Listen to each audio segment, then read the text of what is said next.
বেগম খালেদা জিয়ার রুহের আত্মার মাগফিরাত কামনায় নিয়ামতপুরে শ্রীমন্তপুর দোয়া ও মিলাদ মাহফিল অনুষ্ঠিত হয়েছে।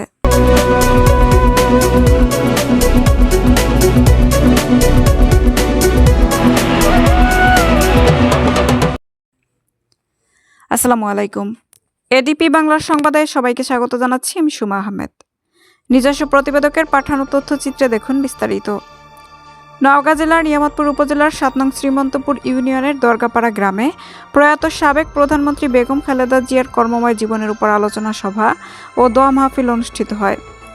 এ সময় উপস্থিত ছিলেন আগামী ত্রয়োদশ জাতীয় সংসদ নির্বাচনে বিএনপির মনোনীত প্রার্থী মোহাম্মদ মোস্তাফিজুর রহমান, নিয়ামতপুর উপজেলা বিএনপির সিনিয়র সহসভাপতি মোহাম্মদ ইসহাক আলী সরকার, মোহাম্মদ খলিলুর রহমান, নিয়ামতপুর উপজেলা বিএনপির সহ কোষাধ্যক্ষ মোহাম্মদ গোলাম মোর্শেদ, নিয়ামতপুর উপজেলা কৃষক দলের সাংগঠনিক সম্পাদক জুম্মা রশিদ, নিয়ামতপুর উপজেলা বিএনপির অন্যতম সদস্য মোহাম্মদ সামাদ সোনার, মোহাম্মদ হেলাল কাজী, মিঠু ৭ নং শ্রীমন্তপুর ইউনিয়নের প্যানেল চেয়ারম্যান মোহাম্মদ শাহিন সহ ৭ নং শ্রীমন্তপুর ইউনিয়ন বিএনপির অঙ্গ সহযোগী সকল সংগঠনের নেতাকর্মীগণ।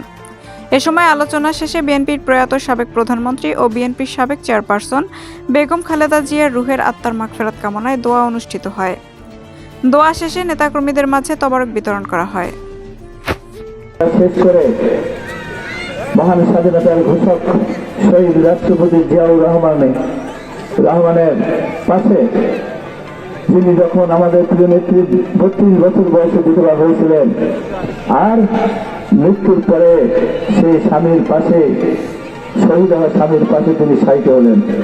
আমরা আমাদের মহান নেত্রী এবং আমাদের দেশমাতা এবং শহীদ জিয়ার জন্য আমরা প্রাণ খুলে দোয়া করি, আল্লাহ পাক তাদের সকলকে যেন জান্নাতের উঁচু মাকাম দান করেন। সবাই বলেন আমিন।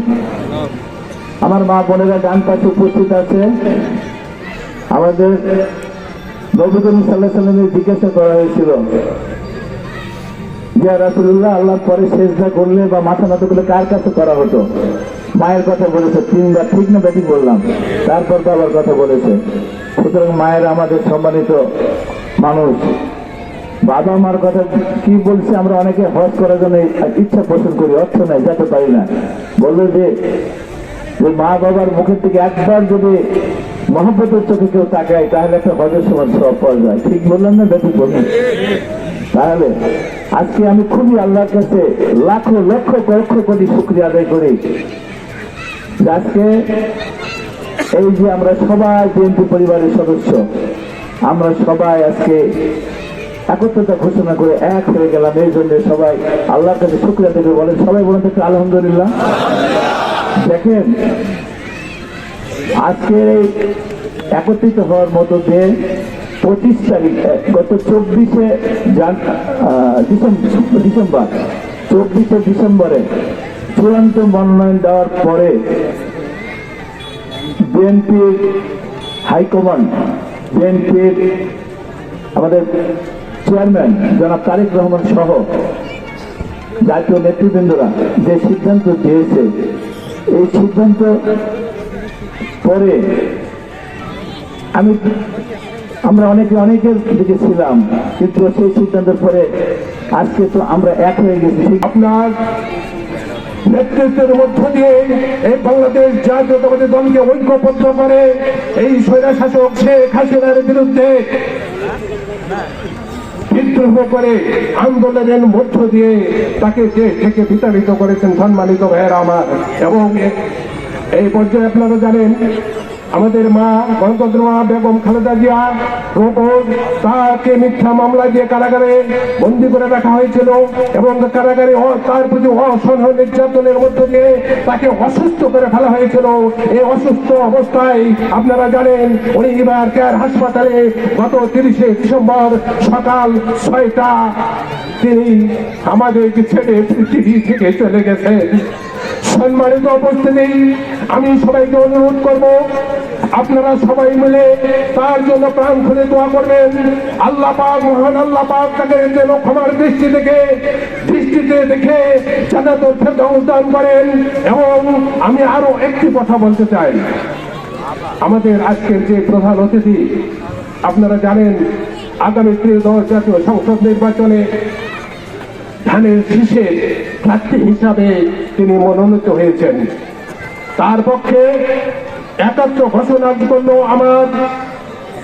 আপনাদের দল কিভাবে জয়যুক্ত হবে, বিএনপি দল কিভাবে শক্তিশালী হবে, বিএনপি দল কিভাবে বাংলাদেশে সরকার গঠন করবে, এই বিষয়গুলো চিন্তা করে আমরা ঐক্যবদ্ধ এবং গ্রুপ আজ থেকে আর থাকবে না। আমরা বিগত দিনে আমাদের খুবই সম্মানিত শ্রদ্ধা করি ডাক্তার সালেক চৌধুরীর সাথে আমরা ছিলাম। ডাক্তার সালেক চৌধুরী আমরা চেষ্টা করেছিলাম মনোনয়নের জন্য ওনাকে, কিন্তু কেন্দ্র থেকে ওনাকে মনোনয়ন দেওয়া হয় নাই। যেহেতু আমরা বিএনপি দল করি, মুস্তাফিজুর ভাইয়ের হাতকে শক্তিশালী করার জন্য আমরা সামনের দিনে বিএনপির সকল সদস্য কোন ভেদাভেদ না রেখে কাঁধে কাঁধ মিলিয়ে ঐক্যের মাধ্যমে বিভিন্ন পাড়ায়, বিভিন্ন গ্রামে, বিভিন্ন ওয়ার্ডে, বিভিন্ন ইউনিয়নে, বিশেষ করে আমাদের শ্রীমন্তপুর ইউনিয়নে আমরা ঐক্যবদ্ধভাবে কাজ করব। বিএনপি যেন ব্যাপকভাবে এগিয়ে থাকতে পারে, মুস্তাফিজুর ভাই যেন ব্যাপকভাবে এগিয়ে থাকতে পারে, সে চেষ্টা আমরা সকলে মিলে করব। সেই সঙ্গে আজ থেকে মুস্তাফিজুর ভাইকে আজকের প্রধান অতিথির কাছ আমার একটু কথা, আমাদের যে নেতা কর্মী বা যে সদস্য, যে লোকজনগুলো নিয়ে আমরা ছিলাম, এই লোকজনগুলোকে সকলকে আপনি দিবেন আপনার তরফ থেকে বা আপনার অন্য নেতা কর্মীর তরফ থেকে। কেউ যেন কোনো জায়গায় মানে একটু হলেও অসম্মানিত না হয়।